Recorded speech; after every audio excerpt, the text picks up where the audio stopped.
रहमतुल्लाहि व बरकातुहू। अहलन व सहलन अज़ीज़ तुलबा, अल्लाह जल्ल शानुहु के फ़ज़्ल व करम से आप बखैरियत होंगे। हम सब भी अल्लाह के फ़ज़्ल व करम से बखैरियत हैं। बिला तमहीद बिला बात इंशाअल्लाहुल अज़ीज़ हस्बे वादा जो हमने डेमो का वादा किया था आपसे कि कैनवस को किस तरह प्रिपेयर करना है और इसके अंदर क्या क्या मटेरियल हमें दरकार होता है और ये किस तरह सुपर फाइन कैनवस बनता है, जबकि बाज़ार का बिल्कुल नाकिस होता है और महंगे वाला भी होता है और लूटते हैं। हर आर्टिस्ट को जो इससे वाबस्ता है, आर्ट से या पेंटिंग करने से या कैलीग्राफी करनी है कैनवस पे, तो उसे ख़ुद कैनवस बनाना आना चाहिए। अगरचे वक़्त की किल्लत की वजह से वो बाज़ार से लेता है तो वो नाकिस होता है और जब वो काम करता है उसके अंदर जितने कलर्स होते हैं वो सख्त हो जाते हैं और पेंटिंग का मयार नहीं रहता। इसलिए अच्छी पोर्ट्रेट बनाने के लिए असातिज़ा ने कहा है कि अच्छा कैनवस भी दरकार है। तो मुझे उम्मीद है कि आप इसको बड़े ज़ौक़ व शौक़ से देखेंगे कि किस तरीके से हम कैनवस को प्रिपेयर करते हैं और इसके अंदर कौन कौन सा मटेरियल है। बड़ा सादा सा मटेरियल है और आम फैम है मटेरियल, कोई इतना महंगा नहीं है, बाज़ार से हर बंदा उसको परचेज़ कर सकता है। तो बिला ताख़ीर मैं अब चलता हूँ उस मैदान की तरफ कि जिसका आपको इंतज़ार था। तो सबसे पहले पेंटिंग बनाने के लिए एक हमें वुड का स्ट्रक्चर चाहिए। ये मैं आपको दिखाना चाह रहा हूँ कि ये स्ट्रक्चर है 24 इंच बाई 24 इंच का, ये वाला 2 फीट बाई 2 फीट का स्ट्रक्चर है और इसको पीछे से प्लेन होता है ऐसे और आगे से ये स्लांटिंग स्लोप होती है इसकी, ये वाला, ये चारों लरें जो होती हैं और इसका किनारा जो होता है ये ऊंचा होता है और ये स्लांटिंग स्लोप होती है ताकि कैनवस हमारा इस लकड़ी के टुकड़े के साथ पेस्ट ना हो, खला रहना चाहिए।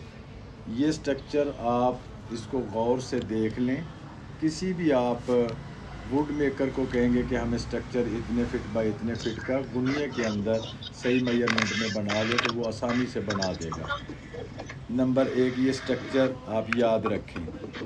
सबसे पहले स्ट्रक्चर होना हमारे लिए ज़रूरी है। उसके बाद ये एक कपड़ा है, ग्रे फैब्रिक्स इसको कहते हैं, आम ज़ुबान में इसको कोरा कपड़ा भी कहते हैं।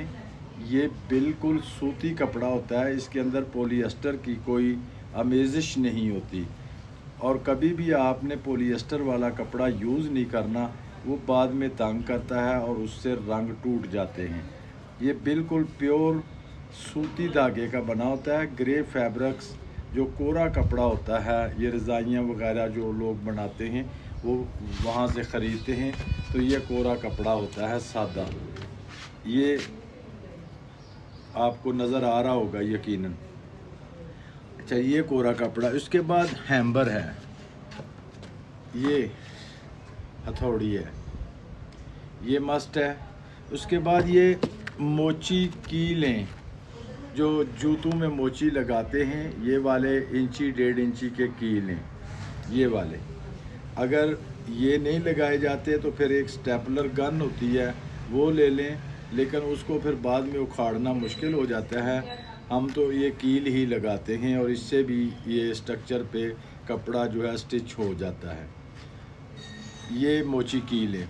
और उसके बाद एक ये ब्रश है कैप्टन का, 4 इंच का सिंगल ब्रश है। ये आप कहीं से हार्डवेयर की दुकान से, यहाँ पे पेंट वगैरह बिकते हैं, ये हार्डवेयर जो है जिनसे इमारती काम कलर वगैरह लेते हैं, उनको आप कह दें यूनिवर्सल का ब्रश दे दें। 4 इंच इसका साइज़ है, सिंगल, एक डबल होता है और एक सिंगल होता है। ठीक है जी, ये ब्रश है। और उसके बाद फिर ये एक पावर एक्रेलिक बाइंडर है, PCI का एक्रेलिक बाइंडर। ये भी उसी हार्डवेयर की दुकान से मिल जाता है। उनको कहें कि आप एक्रेलिक बाइंडर हमें दे दें, इसकी पिक भी आपको इंशाल्लाह भेज देंगे ताकि ख़रीदते वक्त आपको कोई दिक्कत महसूस ना हो।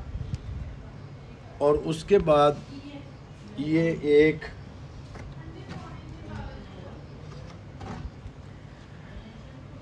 डायमंड पेंट्स की वाइट कलर की ये डिस्टेंपर की बाल्टी मिलती है। इसमें छोटा क्वार्टर भी मिलता है, इसमें बड़ी भी है, लेकिन ये 10 किलो वाली बाल्टी है।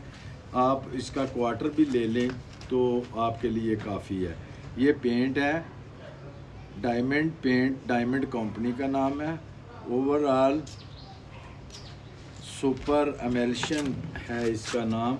ये दीवारों पे होता है, जो आप घरों में, छतों में, दीवारों पे वॉल चाकिंग करते वक्त लगाते हैं, ये वो डिस्टेंपर है। तो ये डिस्टेंपर हो गया जी। अब इसके बाद हम चलते हैं प्रैक्टिकल की तरफ कि हमने करना क्या है। तो ये कपड़े को बेटा स्टिच करता है हैम्बर के साथ। आप ज़रा गौर से देखें। पहले आप बता दें कि किस तरह क्या स्टेज है, तो कपड़ा लगाए के 2 कोट इसके। अच्छा, वो फिर मैं बताता हूँ आपको। ज़रा कपड़े को स्टिच होने दें, उसके बाद मैं आपको आगे बताता हूँ कि क्या करना है।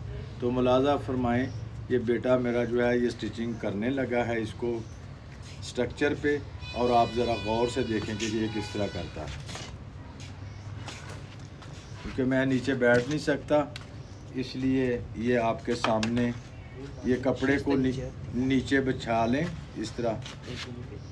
और भी तस्वीर कर लें।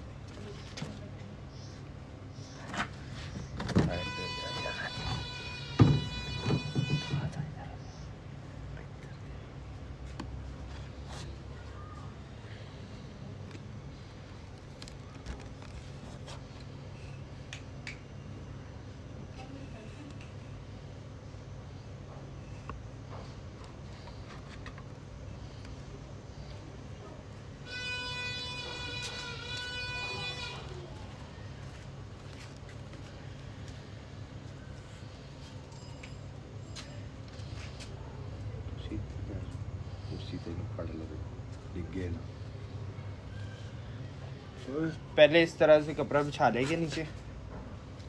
हाँ जी, पहले इस तरह से आपने कपड़े को बिल्कुल सीधा फर्श पे या किसी टेबल पे बिछा देना है। फर्स्ट ऑफ ऑल तो सबसे पहले ये जो कैनवस का साइज़ है, इस साइज़ के अकॉर्डिंगली कपड़े की मेजरमेंट है।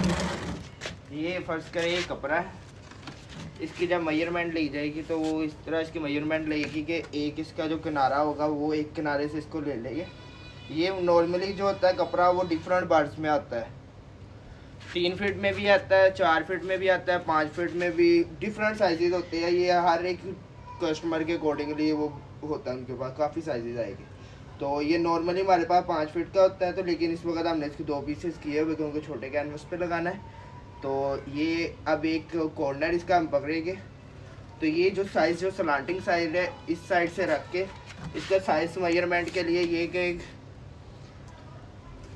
कैनवस के कपड़े का साइज़ लेने के लिए उसकी ये है कि जो कॉर्नर आपने एक कपड़े का लेना है उसको ही ले लेना।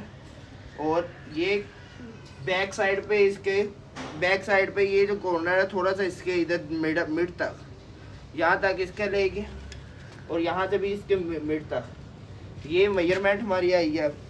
इस तरह हॉरिजॉन्टल भी मेजर कर लेना है और फिर उसके बाद वर्टिकली भी मेजर कर लेना है। दोनों एंगल से इसको मेजर करके और उसको फिर सीजर के साथ इधर काट लगा लेंगे। सीजर के साथ जब उसको काट लगा लेंगे तो हॉरिजॉन्टल वर्टिकल, तो ये हमारे पास पहले से कटा पर है कपड़ा, तो पहले से इसी साइज का हमने काट के रखा है। तो उसके बाद ज़मीन पे इसी तरह नीचे बिछा के इस तरह ज़मीन पर नीचे थोड़ा सा बिछा के, और ये स्ट्रक्चर को ये जो सी स्लांटिंग साइड है ये नीचे वाली साइड पे आएगी ये, और ये दूसरी साइड ऊपर को। मतलब फ्रंट और बैक स्ट्रक्चर का ये है कि प्लेन साइड जो है वो बैक साइड है, और जो सी ये स्लांटिंग साइड है वो फ्रेम के फ्रंट साइड होगी, जिस पे पेंटिंग बनेगी वो फ्रंट वाली साइड होगी। पैरेलल कर ले और एक चारों कॉर्नर्स को पैरेलल कर लेना ताकि इक्वल डिस्टेंस पे। जो कैनवस की स्पेस अक्सर क्लाइंट्स को रिक्वायर्ड होती है कि क्या स्पेस हमें चाहिए है कि एक्स्ट्रा, ताकि स्ट्रक्चर फ्रेमिंग के वक्त उनको आसानी हो। स्ट्रक्चर को सीधा रखें, ठीक है, इधर करें थोड़ा सा ऐसे। ये हैमर देता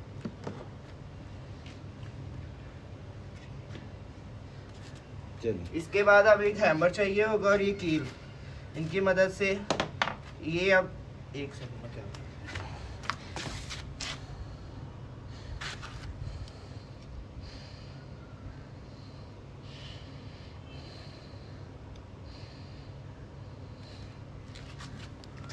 अब फर्स्टली एक कोई भी कॉर्नर से स्टार्ट कर सकते हैं। ये इस कॉर्नर से फर्स्ट कर स्टार्ट किया है तो ये कॉर्नर जो है इसको इस कॉर्नर के ऊपर रखेंगे और ये वाली जो साइड पे है ये इसको इधर वाली साइड पे हमने टर्न कर देना है और लेफ्ट साइड को हमने राइट साइड वाली साइड पे कन्वर्ट कर देना है ताकि ये जो कॉर्नर है इसका वो क्लियर हो जाए।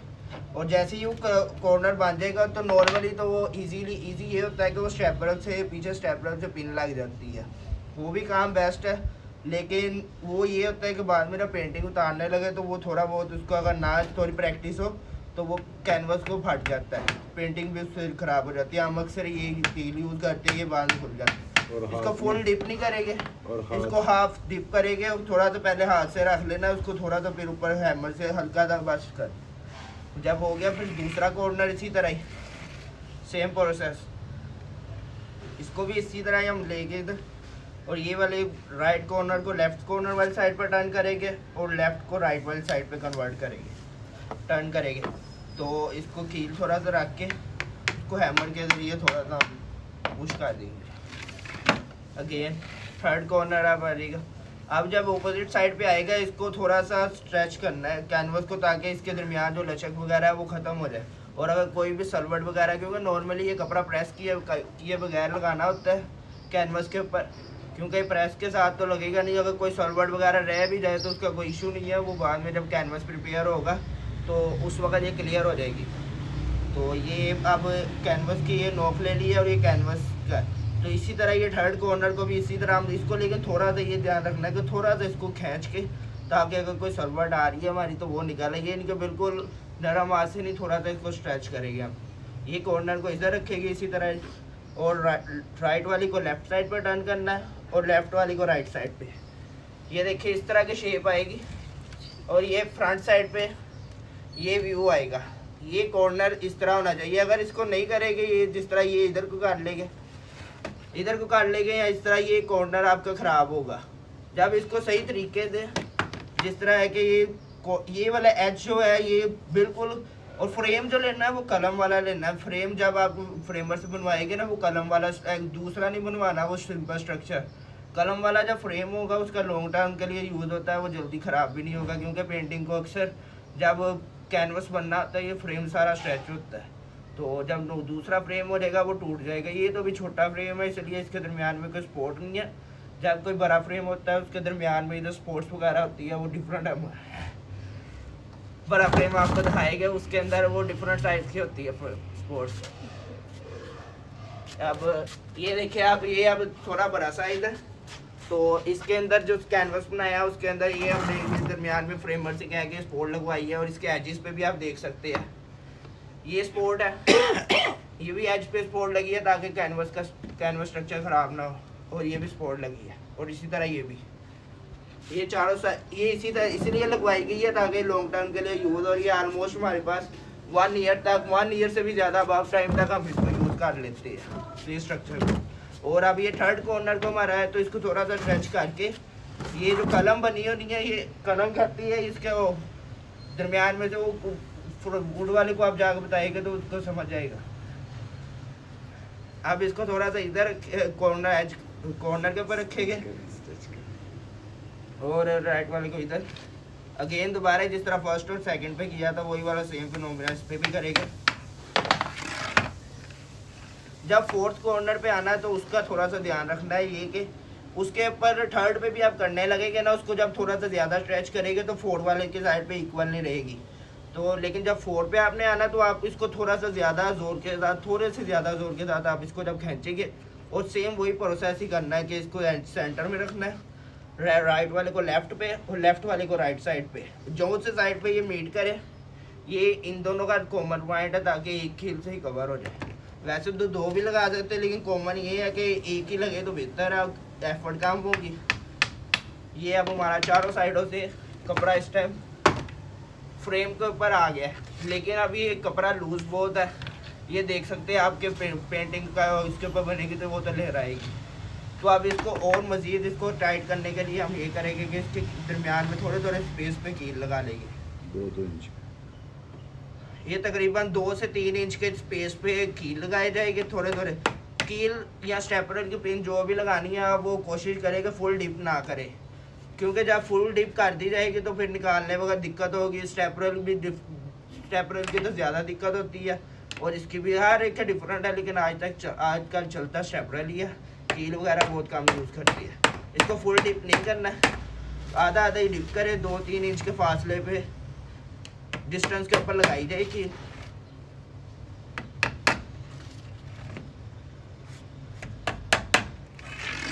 पहले एक साइड ये लगाई है तो इसके साथ वाली दूसरी साइड भी लूज लगानी है बिल्कुल। इसको हमने स्ट्रेच नहीं करना, ज़रा भी खींच कर नहीं कपड़ा लगाना।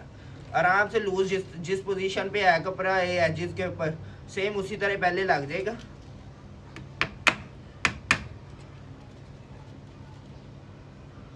सेम उसी तरह पहले लगाई जाएगी।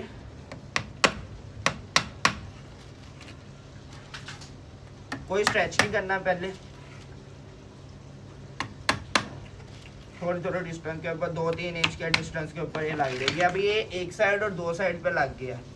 तो इसके बाद जब अपोजिट साइड उधर, क्योंकि इस साइड पे हमने लगा ली कि कील लगा ली है तो इधर भी लगा लिए, तो थर्ड साइड पे अब लगने जो कि अपोजिट साइड है एक से उसके अपोजिट साइड पे पहले लग चुके हैं। तो उसका ये करना है कि इसको थोड़ा सा अब हमने अपने कैनवस को टाइट करना है। कैनवस को टाइट करने का ये तरीका होगा कि हम इसको थोड़ा सा स्ट्रेच करके लगाएंगे। आप इसको सेंटर में से अपनी जजमेंट के हिसाब से कोई भी ये सेंटर देख ले। सेंटर देख के उसके बाद आप इसको थोड़ा सा ये जो अंगूठे हो गए ये थम्स इसको कपड़े के नीचे रखेंगे और ये वाले 4 फिंगर्स इधर और थंब नीचे थोड़ा सा इसको टाइट करेंगे और ये इसको इधर पकड़ के रखना है आपने और उसके बाद ये कील को डिप कर देना है सेम उसी प्रोसेस पे। अगर कहीं से किसी को समझ ना आए तो वो अगेन रिपीटली पूछ सकता है। फिर सेम प्रोसेस, ये थंब कपड़े के नीचे वाली साइड पे और ये 4 फिंगर्स इस साइड पे, ये इधर 4 फिंगर्स रखी है और ये थंब इधर, ये थंब ना ये नीचे ये स्ट्रक्चर के ऊपर रख लेनी है और ये थंब इधर इससे खींचेंगे थोड़ा सा। डिस्टेंस वही रखना है 2 से 3 इंच जितना दूसरे में रखा है पहले का कील लगाई है उसमें अगेन। फिर अगेन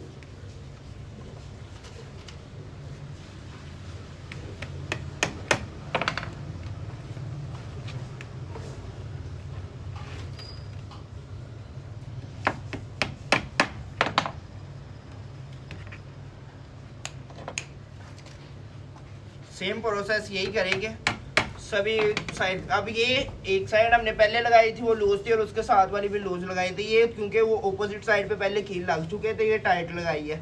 तो अब ये 4th साइड आई है, इसके भी ऑपोजिट साइड पे हमने लूज लगाए हैं। ये ख्याल रखना कि एक ऑपोजिट साइड पे हमेशा लूज लगाने हैं और उसकी दूसरी ऑपोजिट साइड के ऊपर हमने टाइट लगाना है थोड़ा स्ट्रेच करके। ये थोड़ा अब सेम सेंटर जजमेंट के हिसाब से जो भी नॉर्मली आपको लगे ये फिर वही सेम प्रोसेस थंब नीचे वाली साइड पे और 4 फिंगर को स्ट्रक्चर के ऊपर थोड़ा सपोर्ट देने के लिए ताकि कपड़ा हम के टाइट कर सके। तो इसको टाइट करके आप लगा लेंगे इधर।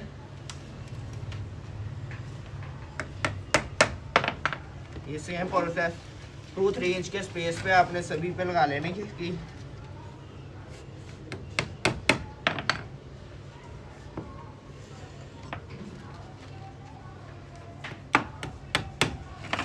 और कील का काम और ये अब जब आपके कील वगैरह लग जाएगी इसके बाद हैमर और कील का काम ख़त्म हो जाएगा और आगे स्टेजेस पे ही चले जाएगी। ये फर्स्टली जो ये काम था अब हैमर ये आप देख सकते हैं कि अब ये हमारे चारों साइड्स पे कील लग चुकी है और ये कपड़ा जो आप कैनवस के ऊपर ये देख रहे हैं ये बिल्कुल टाइट हो चुका है। ये देखिए पहले जो लूज था लचक थी अंदर को जा रहा था ये बिल्कुल नहीं है अब ये बिल्कुल टाइट हो चुका है। आप इसको इस तरह चेक भी कर सकती है कि ये जब साउंड दे तो इसका मतलब कि ये थोड़ा टाइट हो चुका है। जब आप नॉर्मली ये लूज़ होगा तो वो इतना नहीं देगा। थोड़ा सा इसको आपने टाइट रखना, अगर कोई कुछ हो भी जाए मसलन कि अगर ना टाइट भी हो इतना तो कोई इसके अंदर इशू नहीं है, क्योंकि जब हम कोटिंग करेंगे तो उसके दौरान वो कवर हो जाएगा, क्योंकि ये इसके दरमियान जो ग्रेन्स वगैरह होते हैं इसके दौरान जब वो पेंट जाएगा तो वो उसको ऑटोमेटिकली कपड़े को टाइट कर देगा। तो अब ये कैनवस हमारा बन चुका है। तो नॉर्मली साफ जगह के ऊपर आप करेंगे, हमारा तो एक्चुअली स्टूडियो है ना, ठीक। तो इसके बाद अगर साफ क्लियरली नज़र आ रहा है तो बता दें, अगर नहीं किसी चीज़ की समझ आई इधर तक तो फिर भी आप पूछ सकते हैं। अगर किसी का कोई क्वेश्चन है इधर तक तो पूछ सकता है।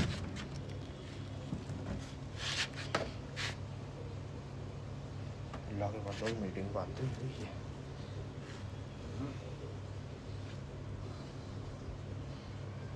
वो लगाया है। तो अब इसके बाद हमारा काम ये है कि हमने इसको किस तरह इसके ऊपर पेंट वगैरह अप्लाई करना है और वो सब कुछ, ठीक है। तो वो ये आप करना है, पहले तो आपने मेल्शन जो होना है वॉल मेल्शन। एक बात मुझे और बता दें, ये तो एक साइज था ना फ्रेम का लकड़ी का, जी जी, ये आपने हर तरह के साइजेस के बनाए हुए हैं? जी बिल्कुल डिफरेंट साइजेस के बनाए गए। अगर तो आप ऐसे एक बड़ा साइज भी बना सकते हैं, लेकिन उसके अंदर कैमरे वो फिर वेस्ट होगा।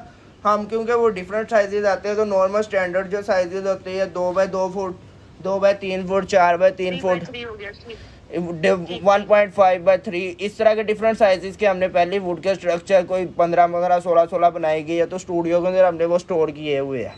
तो वो जब जो और दोबारा एक बात बता दें कि ये कपड़ा कहाँ से मिलेगा? ये कपड़ा आपको ये फैब्रिक की दुकान पे जब आप जाएंगे ना, उसको आपने कहना कि कोरा कपड़ा, उनकी जुबान के अंदर इसको कहते हैं कोरा कपड़ा। पोलिस्टर 0 पर जिसके अंदर पोलिस्टर ना हो, प्योर कॉटन हो, वो वाला कपड़ा लेना है। और इसके अंदर आपने ये गौर कर लेना है कि ये कपड़ा जिस तरह कॉटन का होता है ना, उसके अंदर गर्फ सी होती है, वो चीज़ नहीं होनी चाहिए, नरम सा कपड़ा हो। आप इसको देख सकती है, जब आप इसको ऊपर आसमान की तरफ करके देखेंगे ना, तो इसके अंदर से सनलाइट क्रॉस करनी चाहिए। जब ये कपड़े को आसमान की तरफ करेंगे तो इसके अंदर से सनलाइट क्रॉस करनी चाहिए। सबसे ज़्यादा इसका ये पहचानने की है, क्योंकि अगर ये ज़्यादा ग्रेन क्लोथ वाला होगा तो उसके अंदर सनलाइट क्रॉस नहीं करेगी। अस्सलाम वालेकुम। वालेकुम अस्सलाम। ये कपड़ा ज़्यादा पतला नहीं है? ये डिफरेंट अकॉर्डिंगली होता है। ज़रा मोटा होता है? जी बिल्कुल, वो डिफरेंट मिल जाते हैं, हर एक का होता है डिफरेंट। जब इसको आप कैनवस बना लेंगे तो वो ये अच्छा खासा मोटा हो जाएगा। ये तो अभी सिर्फ तो ये किस तरह मिलता है कपड़ा, किस तरह गज होता है? ये गाज के हिसाब से मिलता है। ये हम जो लेते हैं वो डिफरेंट बार होते हैं इसके, कि मसलन 4 फुट बार में, 5 फुट बार में, कितने फुट बार में, तो फिर उसके हिसाब से वो देते हैं प्राइसेस। हम जो लेते हैं नॉर्मली वो हमारे पास चलता है जो इसका वो ये होता है कि हमारे पास 1 गाज जो होता है वो 5 फुट के बार में आता है। 5 फुट का बार का कपड़ा आता है। बार का तो आपको पहचान होगी। तो जो गाज वेट होती है, जी बिल्कुल, वेट जो होगी, जो उसकी लेंथ होगी वो 1 गाज मसलन 3 फीट जो है, वो उसकी जो कॉस्ट होती है 400 के अकॉर्डिंगली आता है कपड़ा। 400 3 फीट जो है वो 400 का मिलता है हमें कपड़ा इधर से। नॉर्मली यही रेट्स चलती है मार्केट के अंदर। और अगर हम बड़ा कैनवस बनाते हैं तो आपने बीच मिडिल में उसको एक सपोर्ट दिया है ना? जी जी बिल्कुल। दिखा देना बड़ा। ये देखिए आप, ये बड़ा कैनवस है। 1 सेकंड में आपको दिखाता हूँ।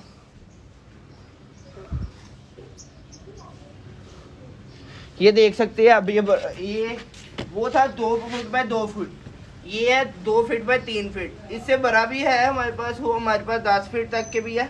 तो ये तो सामने पेंटिंग बनी हुई है इस टाइम। तो लेकिन आप ये देख सकते हैं कि ये बैक साइड पे इसका जो स्ट्रक्चर है, ये स्पोर्ट्स के लिए उन्होंने वुड स्ट्रक्चर इसकी मजबूती के लिए, क्योंकि जब कैनवस ऊपर प्रिपेयर होता है तो वो मजबूत, उसको एक साइड पे खम खा जाएगा अगर इसके स्पोर्ट्स वगैरह नहीं होगी। ये जो स्पोर्ट्स होती है, ये कॉर्नर एजेस, ये सभी ये सपोर्ट करती है कि आपका जो फ्रेम है वो एक ही पोजीशन पे रहेगा। उसके ऊपर आप जिस तरह मर्जी कैनवस प्रिपेयर करें, टेढ़ा नहीं होगा। 0% इसके अंदर फ्लेक्सिबिलिटी नहीं आएगी, ज़रा भी फ्लेक्सिबल नहीं होना चाहिए। और सबसे इसका पेंटिंग बनाते वक्त अगर तो आपका फ्रेम टेढ़ा होगा तो आप अनकंफर्टेबल होगे। 90 पे ही रहना चाहिए मसलन, नहीं बिल्कुल स्ट्रेट। ये चीज़ जो है ना इसकी बिल्कुल स्ट्रेट ही रहनी चाहिए कैनवस प्रिपेयर के बाद भी और उससे पहले भी। इसके जो एजेस हैं वो एजेस क्या मतलब वो भी कील के साथ ठोके हुए हैं या अंदर की तरफ आप नहीं नहीं, ये आप देख सकते हैं, ये देखिए आपको मैं क्लियरली अगर पास करके दिखा सकूं, ये फ्रेमर से ही हमने एक्चुअली बनवाए हैं, तो ये उसी ने बना के दिए। ये इस तरह ही नहीं, फ़र्ज़ नहीं है कि इसी तरह ही हो, हर एक का अपना मेथड होता है हर एक वुड फ्रेमर का, कि वो अपने अकॉर्डिंगली बनाता है। लेकिन आपने उसको जस्ट ये कहना है कि हमारा फ्रेम जो है वो हमने इस तरह काम करना है उसके ऊपर, तो हमने उसके ऊपर जब कपड़ा प्रेस लगाएंगे तो वो थोड़ा सा उसके अंदर फ्लेक्सिबिलिटी ना आए, हमने इसको थोड़ा टाइट भी करना होता है, तो वो उसके अकॉर्डिंगली आपको स्पोर्ट बेस कर देगा। मेन जो होती है स्पोर्ट वो सेंटर वाली होती है, ये सेंटर वाली स्पोर्ट सबसे ज़्यादा इफेक्टिव होती है। अगर आपकी ये मजबूत होगी तो फिर फ्रेम आपका नहीं कहीं भी जाएगा। तो दूसरा ये जो आपने कील लगाया, अगर हम इस कील की जगह वो जो थंब वाले होते हैं, थंब वो नहीं रख सकते कि नहीं वो थंब वाले ना लगाए आप, वो थंब वाले तो बिल्कुल भी नहीं, वो ना यूज़ करें। आप ये कर सकती है कि वो जो स्टेपलर पिन है ना, अक्सर मोस्टली आजकल वही चलती है। वो स्टेपलर साथ मिलता है ना जो डिफरेंट होता है, वो आप जी बिल्कुल बिल्कुल, वो स्टेपलर साथ मिलेगा आपको, सब कुछ उसके अंदर, वो सब वो पिन्स वगैरह होती है, वो आपने पूरी डिप नहीं करना, अगर काट लेके फिर आपको बाद में निकालने वक्त मुश्किल होगी। ठीक है, अब इसके बाद नेक्स्ट प्रोसेस हमारा कोटिंग वगैरह है। एक्चुअली आज की इसकी जो लकड़ी है वो जो इसके जो फ्रेम है वो फ्रेम क्या कोई मखसूस लकड़ी है या इसके क्योंकि काफी पुरानी सी लग रही है जैसे ये तो हमने बहुत देर के बनवाए हुए हैं, जिसकी वजह से बहुत पुरानी आपको लग रही है। ये ऑलमोस्ट इसको 2 इयर्स हो चुके हैं। अब आपको नेक्स्ट प्रोसेस चलती है। अब एक ये ब्रश रिक्वायर्ड होगा नेक्स्ट कोटिंग के लिए, और ये जो वाल मेंशन पहले आपको दिखाया था, इसके अंदर इसको बनाएगा ये, क्योंकि गफ मिलेगा आपको मार्केट से, आपको ये गफ मिलेगा, ये डिफरेंट साइज में होता है, छोटा बाल्टी भी इसकी मिलेगी। तो उसके अंदर ये रेशो रखनी है कि जितना वाल मेंशन होगा उतना ही इसके अंदर पानी डाल के इसको अच्छी तरह मिक्स कर लेंगे किसी भी स्टिक के साथ। जब मिक्स कर लेंगे उसके अंदर कोई भी वो एक भी मोटा पीस नहीं आना, जब मतलब वो काफ़ी गफ होता है, अच्छी तरह उसको मिक्स करके उसके बाद जब प्रिपेयर हो रहेगा तो वो हमने बना के पहले से रखा हुआ है।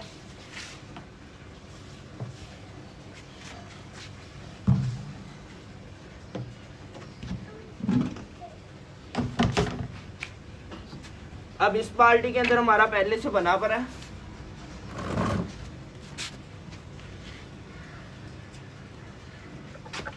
आपने इसकी क्वांटिटी कितनी बताई है? जी क्या कह रहे हैं? हाफ रेशो ये होगी 50% वाटर 50% जो है ये वाल मेल्शन। अब ये बाल्टी के अंदर हमने पहले से बनाया हुआ है 50-50 के रेशो के ऊपर सब बना तैयार बना हुआ है। तो वो उसको थोड़ा सा मिक्स करने के लिए कोई भी स्टिक के साथ आप पहले इसको हिला लें ताकि वो पानी वगैरह अक्सर ऊपर आ जाता है और जो मेल्शन वो नीचे बैठ जाता है। इसको अच्छी तरह पहले थोड़ा सा मिक्स कर लेंगे और फिर इसके बाद ये जो ब्रश है, इस ब्रश की हेल्प के साथ इसको इसके ऊपर कोटिंग करेंगे। ब्रश को इसको सेमी डिप करना है अंदर, अगर फुल डिप कर लेंगे तो फिर, अगर इसको फुल अंदर डिप कर लेंगे मेल्शन के अंदर तो आपके फिर हाथ वगैरह ख़राब हो गए। अगर हो भी गया हाथ ख़राब तो इसको बाद में आप वॉश कर सकते हैं अच्छी तरह, तो उसका कोई इशू नहीं है। तो आप इसको हाफ डिप करेंगे मेल्शन वाली बाल्टी के अंदर, ये हाफ डिप करके पहले आप इसके एजिस से स्टार्ट कर लेंगे।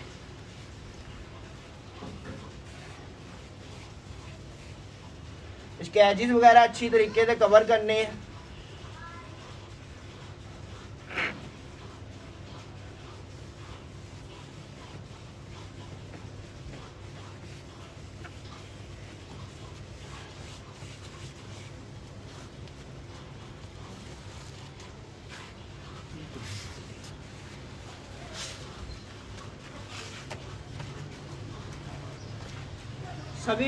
सब कैनवस के ऊपर, पूरे कैनवस के ऊपर ये अच्छी तरह लगा लेंगे हम पहले। सेम यही प्रोसेस के साथ हाफ ब्रश डिप करके गैस के साथ ये लगा लेंगे, पूरे कैनवस के ऊपर कोट कर लेंगे। इसका पहले एक बार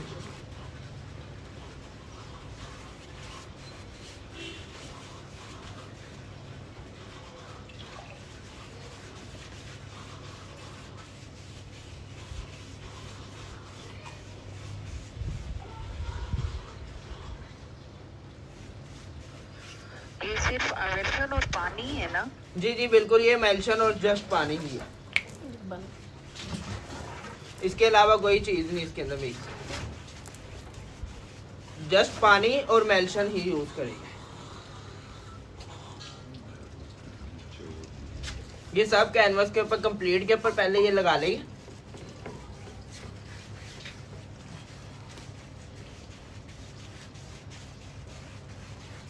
ये ऑयल पेंट की प्रिपरेशन है नहीं, या ऑयल हम इसको एक्रेलिक में भी यूज कर सकते हैं? दोनों के लिए ये जस्ट कैनवस जो आप बाजार से खरीदते हैं, ये उससे अच्छी क्वालिटी का आपको घर प्रिपेयर करने का बता रहे हैं। इसके ऊपर आप कुछ भी कर सकते हैं, पोर्ट्रेट बना सकते हैं, ऑयल पेंटिंग, एक्रेलिक, व्हाटसोएवर। मैं बात करता हूँ। ये अब पहला कोड लग चुका है। मैं बात करता हूँ, अब आप उधर रखें, मैं उनको ज़रा उनकी सेटिस्फेक्शन करता हूँ। ठीक, ब्रश को इधर रखें ना, वो गिर जाएगा बीच में। जी अस्सलाम वालेकुम रहमतुल्लाहि व बरकातहू। ये बेटे ने कैनवस को प्रिपेयर किया और स्टिचिंग की आपके सामने, क्योंकि मैं ख़ुद तो करता नहीं हूँ, एज वाइज मुझे मेरा बैकी का मसला है, इसलिए बेटे ने आपके सामने ये किया है। यही बनाते हैं कैनवस, मैं तो अब बनाता नहीं हूँ, मुद्दत हो गई है, छोड़ दिया है।